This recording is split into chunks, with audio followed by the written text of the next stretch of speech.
Good morning. तो आज मैं जल्दी रेडी हो गई हूँ क्योंकि आज मैंने सोचा था कि मैं कुछ बना लेती हूँ, सैंडविच बना लेती हूँ या ब्रेड जैम बना लेती हूँ कुछ। लेकिन फिर मुझे लगा कि मैं बहुत लेट हो जाऊँगी, तो मैंने सोचा छोड़ देते हैं। फिर मेरे पास एक ग्रेनोला पार्फे पड़ा था, तो मैंने वो खा लिया। और अभी मैंने अपने प्रिसेप्टर को मैसेज किया कि आई एम रेडी, तो उन्होंने बोला आई विल कम बाय 10:15। तो अभी मेरे पास ऑलमोस्ट 20-25 मिनट्स हैं। तो लेकिन मेरे पास पढ़ने के लिए बहुत सारी चीज़ें हैं, तो मैं थोड़ी सी रीडिंग कर लेती हूँ और थोड़ी सी प्लानिंग ऑर्गेनाइजिंग, जो जो मेरे पेंडिंग टास्क्स हैं वो सब कुछ कर लेती हूँ। And then we'll see you. तो मैं अभी अभी वापस आई हूँ और आज था मेरे प्रिसेप्टर का क्लिनिक भी, तो मैं आउट पेशेंट भी रोटेट कर रही हूँ और देख रही हूँ कि क्या क्या हो रहा है, कैसे कैसे हो सकता है। मैं अभी भी अपना स्केड्यूल सेट करने में लग रखी हूँ क्योंकि मुझे अभी भी नहीं समझ में आ रहा कि कैसे चीज़ें काम कर रही हैं। एंड कि 2 वीक्स आप कहीं पे काम करके कंफर्टेबल हो जाते हो कि अच्छा काम ऐसे होता है, लेकिन जब आप एक नई जगह जाते हो, आप एक नए मेंटोर से मिलते हो, तब आप उनका वर्किंग स्टाइल समझने के लिए टाइम लगाते हो। तो this time his way of working and teaching is very very different. I have so many things to follow him up on, क्योंकि इतनी सारी चीज़ें वो मुझे देते हैं पढ़ने के लिए, लेकिन फॉलो अप का टाइम कम होता है। तो मतलब वो चीज़ भी करनी है। तो आज मैंने बहुत सारे केसेस देखे, एज इन क्लिनिक मेरा मेन था आज, क्योंकि clinic Monday to I guess Thursday clinic होता है। और मंडे टू थर्सडे क्लिनिक के आगे पीछे फिर हम लोग हॉस्पिटल देखते हैं। तो हॉस्पिटल में आज इतना कुछ अलग नहीं था। मैं यूजुअली केसेस भूल जाती हूँ और इसलिए मैं अपनी डायरी में चीज़ें नोट करके रखती हूँ। मैं रोज़ जो अपना डॉक्यूमेंट है उसको भी एडिट करती रहती हूँ। तो मैंने कल मेरे प्रिसेप्टर ने मुझे कहा था, कल नहीं, जिस दिन मैं आई थी उस दिन उन्होंने बोला था you have to read up on the use of remdesivir and steroids in कोविड-19 पेशेंट्स, क्योंकि he is a pulmonologist and उनके लिए तो ये चीज़ बहुत ज़्यादा ज़रूरी है। तो आज मतलब हॉस्पिटल में इतना ज़्यादा काम नहीं था, we just simply rotated on patients. और क्योंकि यहाँ पे वियतनामीज़ पेशेंट्स बहुत सारे हैं, तो इतने सारे वियतनामीज़ पेशेंट्स होते हैं तो उनके नाम थोड़े डिफरेंट होते हैं, तो मेरे को याद नहीं रहते। तो मैं यूजुअली मैं पेशेंट्स को देख के ही आइडेंटिफाई कर पाती हूँ। तो मेरे को हॉस्पिटल में तो ज़्यादातर चीज़ें याद नहीं रहती। आज हमारे पास क्लिनिक में 9 पेशेंट्स थे एंड यहाँ पे क्लिनिक्स जो होते हैं वो बहुत डिफरेंटली काम करते हैं, जैसे हमारे इंडिया में चलते हैं। क्योंकि इंडिया में तो हम क्लिनिक में ओपीडी में पता नहीं कितने कितने पेशेंट्स देख लेते हैं एक दिन में। मतलब कि अगर कोई ऐसा डॉक्टर भी है कि जो कोई बहुत छोटी जगह बैठता है लेकिन उसका क्लिनिक बहुत चलता है, तो वो एक दिन में 50-100 पेशेंट भी देख देगा। जो गवर्नमेंट हॉस्पिटल्स होते हैं उसमें तो मुझे लगता है 100-200 पेशेंट नॉर्मली होते हैं, लेकिन यहाँ पे ऐसा नहीं होता। यहाँ पे बहुत टाइम के बाद अपॉइंटमेंट लेके आप पेशेंट को वो कर सकते हो। जब आप ये चीज़ कर लेते हो तो आप patient has to take an appointment और फिर you can go and see the doctor. और यहाँ पे क्या सिस्टम होता है कि डॉक्टर का खुद का ऑफिस है जहाँ पे वो बैठते हैं। उसके बाद अलग अलग एग्जामिनेशन रूम्स बने होते हैं, तो patients come and they sit in those rooms और फिर डॉक्टर उनके पास जाते हैं। उस पर्टिकुलर एग्जामिनेशन रूम में ही सारी बात होती है। एक एक पेशेंट पे बहुत बहुत टाइम लगाया जाता है, क्योंकि यूजुअली हमारे क्लिनिक्स में ऐसा नहीं होता। पेशेंट्स अपनी पूरी स्टोरी बताते हैं, पूरी हिस्ट्री। अगर कोई नया पेशेंट है तो उसके साथ बहुत ही ज़्यादा टाइम लगता है। मुझे लगता है आज 1-1.25 घंटा हमने लगाया है एक नए कंसल्ट पे। और जो बाकी पुराने पेशेंट्स हैं जिनका हमें पता होता है उनका हम थोड़ा चार्ट रिव्यू करते हैं, कुछ कुछ करते हैं, लेकिन उनके साथ भी कम से कम आधा घंटा 45 मिनट्स लग जाते हैं एक पेशेंट पे। उसके बाद डॉक्टर को डॉक्यूमेंट भी करना होता है। तो कुछ हमारे आई गेस 2 टेली कंसल्टेशंस थे। 2 टेली कंसल्टेशंस का मतलब है कि we just talked with the patient over call. ठीक है, तो उनसे सिर्फ कॉल पे बात करी हमने। और जो कुछ और पेशेंट्स थे हमारे, वो हमारे इन पर्सन थे। एक न्यू कंसल्ट थी, जबकि हमारे पास आज 12 पेशेंट्स थे और 3 पेशेंट्स जो थे उनमें से उनका 3 का कैंसिल हो गया था अपॉइंटमेंट, तो हमारे पास 9 पेशेंट बचे थे। कल भी हमारे पास 9 पेशेंट्स ही हैं। तो आज क्योंकि मैं पेशेंट नोट्स लिखने शुरू करूँगी, क्योंकि what I feel is the most important thing that you can do is अपने आप को इंडिस्पेंसिबल बना दो। कैसे कि एक बार रणवीर सिंह का मैंने इंटरव्यू देखा था, तो उसमें उसने ये बोला कि व्हेन आई केम इन, आप ये नहीं एक्सपेक्ट कर सकते कि you want to work in the movies और आप आते ही किसी मूवी में काम करने लग जाओगे, क्योंकि सब लोगों के मुश्किल दिन तो कोई भी नहीं देखता ना। तो रणवीर सिंह व्हेन केम इन, तो उसने सोचा कि मैं हर एक वो छोटा काम करूँगा जो कोई नहीं करता, ठीक है, और मैं अपने आप को इतना इम्पॉर्टेंट बना लूँगा उन कामों से कि कोई मेरे बिना रह ही नहीं पाएगा। So if it was even as little as to get chai, तो वो भी करता था, ठीक है। अगर किसी को छोटे से छोटा काम होता था वो भी करता था, ठीक है। तो अपने आप को छोटी छोटी चीज़ों में इतना इंडिस्पेंसिबल बना दो कि जब आप एक्चुअली जाओ तो इंसान को फील हो कि यार ये बंदा गया है and we were dependent on him for something. तो मैं यही कोशिश कर रही हूँ कि मैं अपने प्रिसेप्टर के लिए, क्योंकि मेन क्लिनिक है उनके लिए, तो उनके क्लिनिक का काम जितना संभाल सकती हूँ उतना संभालूँ। Writing notes, meeting with the patients, obviously मैं प्रिस्क्राइब नहीं कर सकती, लेकिन मैं एग्जामिन कर सकती हूँ, मैं उनसे मोटी मोटी हिस्ट्री ले सकती हूँ, मैं नोट्स टाइप इन कर सकती हूँ। तो ये सारे काम बहुत ज़्यादा ज़रूरी हैं, बहुत बड़े बड़े हैं, तो प्रॉब्ली मैं ये सारी चीज़ें करके वो कर सकती हूँ। So this is what I am thinking, मेरे दिमाग में यही चल रहा है, and my preceptor has a very positive feedback for me, and I would want to maintain that, and I would want to उसको एस्केलेट करना मेरा काम है कि मैं अपना बेस्ट दे के कैसे वो चीज़ कर सकूँ। फिर बाकी मैंने आज एक पेशेंट की पूरी वो देखी, पूरी हिस्ट्री लिखी, क्योंकि मुझे उसके नोट्स डालने हैं। और मतलब मैं एक रेजिडेंट का ही काम, मैंने अपने प्रिसेप्टर को यही बात बोली थी कि when I came in, that think of me as a resident under you, and I am gonna work like, I am gonna work as if I am a resident, because मेरा काम सिर्फ ये नहीं है कि आके लेटर लेना। मेरा काम ये है, पहला सीखना जितना आपसे सीख सकती हूँ, दूसरा अपने आप को रेजिडेंसी के लिए भी ट्रेनिंग देना। रेजिडेंसी के लिए ट्रेनिंग देना एज इन, क्योंकि रेजिडेंट्स को बहुत मुश्किल होती है ट्रांजिशन करने में, तो I would want to learn everything beforehand, और अपने आप को थोड़ा ट्रेन कर लूँ। So I am back for the day today, and I got this really really really nice box. Wow, it smells amazing. It has this brownie, it has fruits, it has some veggie skewers. Finally मैंने dinner कर लिया, कुछ time हो गया, मुझे कुछ important mails भेजने थे, मैंने वो सारे मेल्स भेजे, और वो भेजने के बाद मैंने ब्राउनी भी खाई, जो कि बहुत बहुत टेस्टी थी। बहुत दिनों बाद मैंने कुछ अच्छा मीठा खाया, और वो भी बहुत टेस्टी। तो पहले एक लर्निंग पॉइंट बताती हूँ। वो ये लर्निंग पॉइंट है कि आई फील कि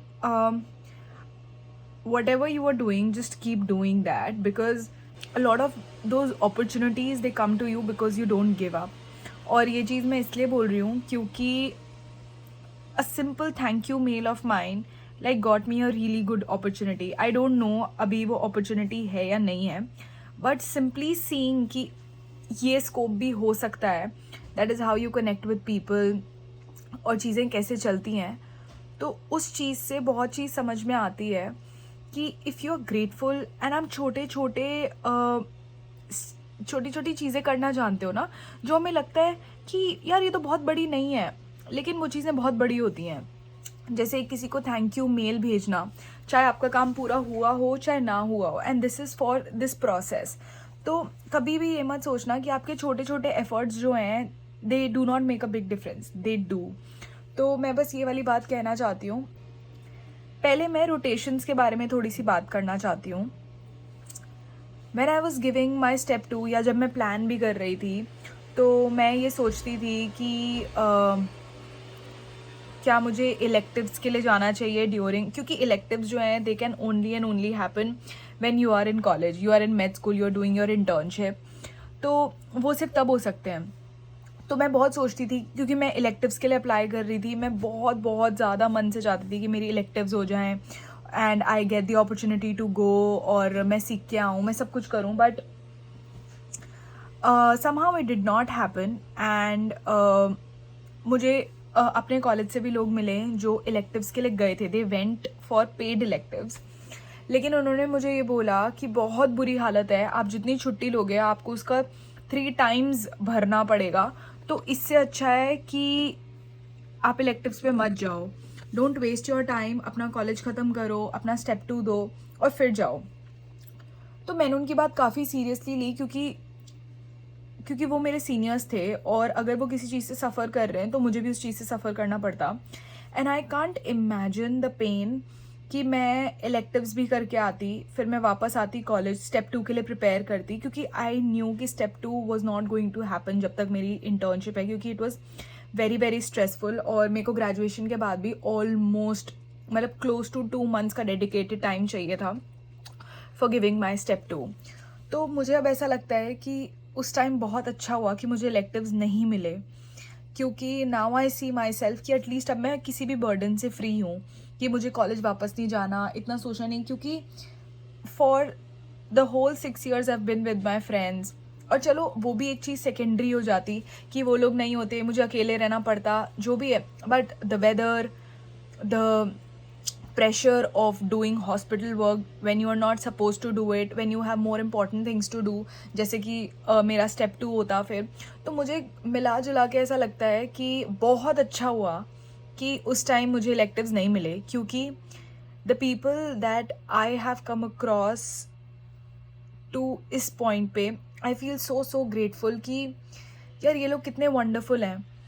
और उसके बारे में बाद में बात करेंगे, but seriously now I feel that things would have been different in a negative way अगर मैं electives पे चली जाती तो, क्योंकि being 3 months away अपने कॉलेज के टाइम में और पहले की भी छुट्टियां सब कैलकुलेट करके मैं 2 साल में मेरा 2 साल में इंटर्नशिप ख़त्म होती फिर तो इससे अच्छा हुआ कि जो अभी हो रहा है, I am very very grateful to that. और इस चीज़ से सिर्फ हमें ये सीखने को मिलता है कि कभी कभी हमें चीज़ें नहीं दिख रही होती हैं, कि जो चीज़ हो रही है हमें लगता है बहुत गलत हो रही है हमारे साथ, लेकिन एक्चुअल में जब हमें उस चीज़ का बाद में फ्यूचर में जाके समझ में आता है कि ये चीज़ कितनी अच्छी हुई, तो तब हम रियलाइज़ करते हैं कि अच्छी बात है कि ये नहीं हुई। तो एक ये बात थी। और एक और बात मेरे मन में थी कि मैं बहुत सोचती थी कि मैं इलेक्टिव्स पे जाऊं, कि मैं स्टेप 2 दूं, कि मैं क्या करूं क्या नहीं करूं, बट और लोग बोलते थे कि आप स्टेप 2 दे दो, उसके बाद आप रोटेशंस पे जाओ, क्योंकि rotations is going to be a good vacation for you, और ये वो। पहली बात तो रोटेशंस जो है वो वेकेशन नहीं होते। There is a lot of work that goes into finding a good rotation. There is a lot of work that you have to do during the rotation. That's the maximum amount of work that you have to do. और जब rotation ख़त्म हो जाती है उसको and करना एक अच्छे नोट पे, दैट इज़ ऑल्सो एक बहुत बड़ा टास्क। और मुझे ऐसा लगता है अभी मैंने 2 वीक की रोटेशन कंप्लीट करी है, तो मेरे पास इतना बड़ा टास्क है। जब मैं अभी ये 4 वीक्स की रोटेशन कंप्लीट करूँगी तो मेरे पास कितना बड़ा डॉक्यूमेंट होगा, क्योंकि क्या होता है, अब जैसे आप किसी रोटेशन पे हो तो आप एकदम फ्रेश होते हो, जैसे मैं हूँ, तो मैं इस रोटेशन पे भी बहुत फ्रेश हूँ। लेकिन अभी जब कुछ दिन निकल जाएंगे ना तो मैं चीज़ें भूलने लग जाऊँगी, पुरानी चीज़ें भूलने लग जाऊँगी, सब कुछ। तो अब मैं जब अपने प्रिसेप्टर को छोड़ के ट्रांजिशन करूँगी तो मेरे प्रिसेप्टर कुछ दिन शायद मुझे याद रखें और उसके बाद शायद उतने अच्छे से ना याद रखें।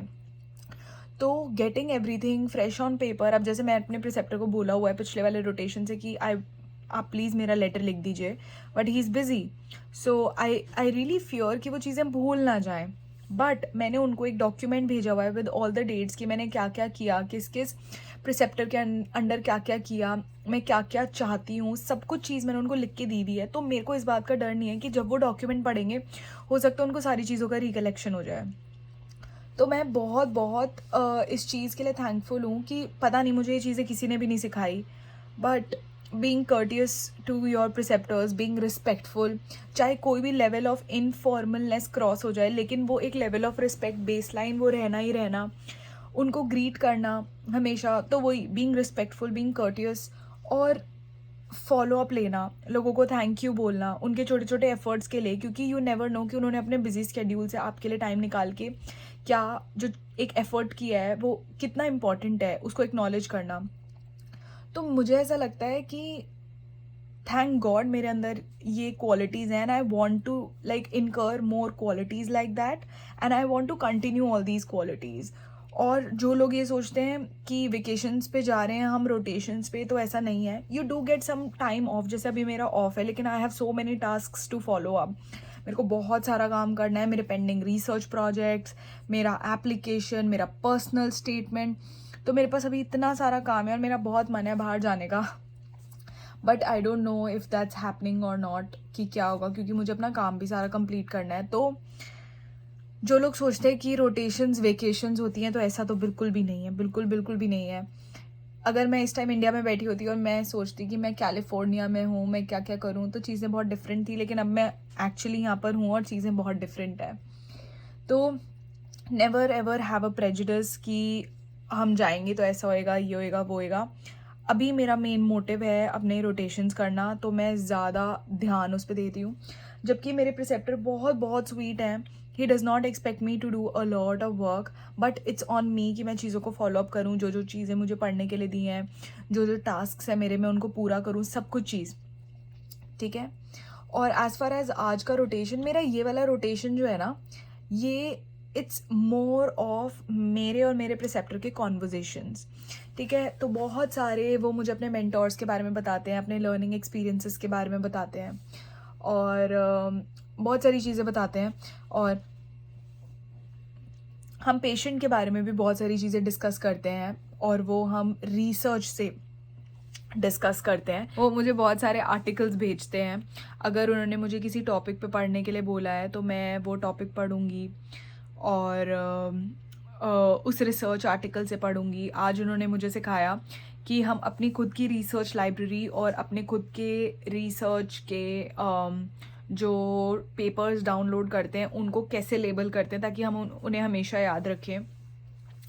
और हमने आज दोबारा से क्लिनिक किया. वही वैसा ही था क्लिनिक. एक नया कंसल्ट था.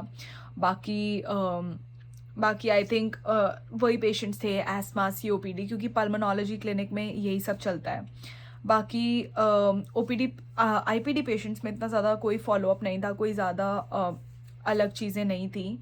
बाकी जो मेन सीखने को चीज़ें मिलती हैं वो पल्मोनोलॉजी के एरिया में ही मुझे सीखने को मिलती हैं. क्रिटिकल केयर भी साथ साथ थोड़ा बहुत चलता रहता है. बाकी सब कुछ बहुत अच्छा था. जो मैंने डिनर किया, that was really really good. अभी मेरे को कच्ची सब्जियां खाने की आदत नहीं पड़ी है, क्योंकि ये सैलड्स और ये मेरा पेट इनसे नहीं भरता. तो I need something cooked, something that has salt in it. तो मेरा पेट तभी उस चीज़ से भरता है. तो मैं हॉस्पिटल की वीडियोस वगैरह कुछ भी नहीं बना पाती हूँ, थोड़ी सी भी, क्योंकि मैं और मेरे प्रिसेप्टर पूरा टाइम साथ रहते हैं. थोड़ा सा भी टाइम अलग नहीं होता, क्योंकि I don't have a badge. तो मैं बैज के बिना कहीं एंटर भी नहीं कर सकती. तो मैं पूरा टाइम उन्हीं के साथ रहती हूँ. तो इट वॉज़ गुड लंच. मतलब लंच ओकेज था. एक तो सुबह आई डोंट गेट कॉफ़ी, तो मैं मतलब लंच का वेट इतने उससे कर रही होती, क्योंकि I think having coffee is the best moment मेरा दिन का. तो मैं वेट कर रही होती हूँ कि कब मेरे को कॉफ़ी मिले. And I usually get coffee in the afternoon. मैं हमेशा लंच के बाद कॉफ़ी पीती हूँ. तो लंच में आज मैंने क्या खाया, fruits, I had boiled broccoli और थोड़े से फ्राइज़. तो मैंने ये खाया और मैंने कॉफ़ी पी. फिर अभी डिनर में मैंने काफ़ी अच्छा खाना खाया. तो वो वेजी स्क्यूअर्स थे, ऑल्दो वो पूरे कच्चे नहीं थे, बट स्टिल मेरे लिए काफ़ी कच्चे थे. तो आई जस्ट हैड मशरूम्स, उनमें से अनियन खाए, थोड़ा सा बेल पेपर, थोड़ी सी जुकीनी, ये सब कुछ खाया. बाकी ब्राउनी बहुत बहुत टेस्टी थी. कीनुआ बहुत अच्छा था, बहुत टेस्टी, बहुत फ्रेश था. तो वो खाया. और ऑल एंड ऑल आज का डे काफ़ी अच्छा था. बहुत कुछ सीखने को मिला. बहुत सारा काम है करने के लिए, तो वो भी करेंगे. सोच रही थोड़ी देर बाहर बैठ के अपना काम थोड़ा सा कंप्लीट करके then I will go out for a walk, ताकि मैं रात को जल्दी सो पाऊँ और फिर कल का दिन दोबारा शुरू हो. दिन इतने फटाफट जा रहे हैं, मुझे कुछ भी नहीं पता लग रहा. But I hope everything's gonna be okay and I will see you